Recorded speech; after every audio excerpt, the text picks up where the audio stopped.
Татар дөньясында яңа китаплар нәшер итү зур яңалык түгел. Тик һәр китапның үз укучысын табу мөһим. Гөлүсә Шахбан популяр җырлар авторы. Аның иҗатын сөючеләр яңа китабын тәкъдим итү кичәсендә катнаштылар. Кәрим Тинчурин театрының кунак бүлмәсеннән безнең репортаж.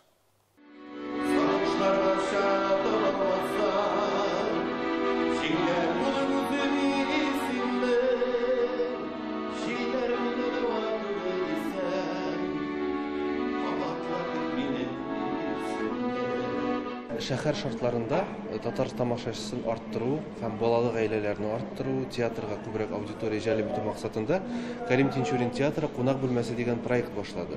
Бу кунак бүлмәсенең төп максаты балалы гаиләләрне китерү һәм шушы мәйданда үткәрү төрле чаралар. Менә безнең беренче чарабыз ул Гөлүсә Шахбанның китабының китап туе дип әйтик инде. Бу бик үзенчәлекле гаилә, аларның гаиләсе шуннан да аерым урын алып тора дип әйтим. Безнең халыкта берсе Себердән, берсе Татарстаннан, икесе дә сәнгатькә хезмәт итәләр. Аның Шахбанның җырлаганын да яратам, үзенең сүзләренә язган җырларын да бик яратам. Шуңа күрә бик сөенеп килдем.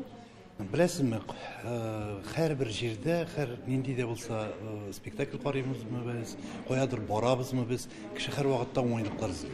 Төрле уңайлыклар. Һәм аның бөтен эшендә моның буенча үсү дигәннең киртәсе юк. Безгә гел үсеп торырга кирәк. Татарлар тапшыруына интервью бирүемә чиксез шатмын. 30 ел Татарстанда яшәсәм, беренче мәртәбә сезнең тапшыруга интервью бирәм, кызганычка каршы. Ләкин чиксез шатмын. Ни өчен дисәгез, мин үзем Татарстан кешесе түгел.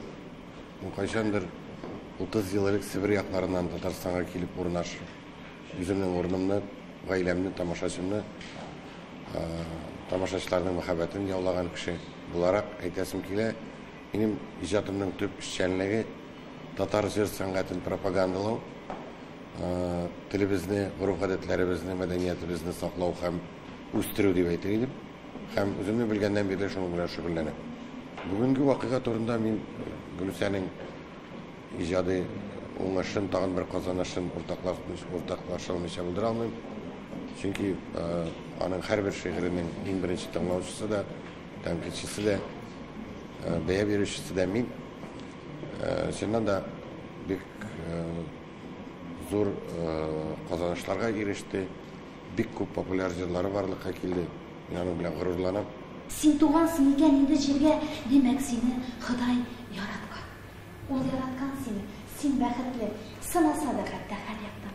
Сынау аша, елау аша тапкан, җиңеп алган бәхет татлы була. Гомер юлындагы һәр газапның ахырларын хәерлегә юрар, ахырларын гел бәхеткә юрар. Минем сиңа атап яздым, өченче минем шигырьләр җыентыгы дөнья күрде. Бу минем өчен чиксез зур шатлык. Мин аны хәтта кемнеңдер бу дөньяга бала китерү белән дә тиңләр идем. Аңа бик күп хезмәт кергән дип атар идем. Безнең традиция буенча минем һәрбер китабымда гаилә рәсеме урнаштырылган. Беренче биттә мин мондый китапларны күргәнем юк. Бу минем традиция. Минем анда китап тышында кызым да, тормыш иптәшем Закир Шахбан да, бөтенебезнең гаилә альбомыннан фотография урнаштырылган.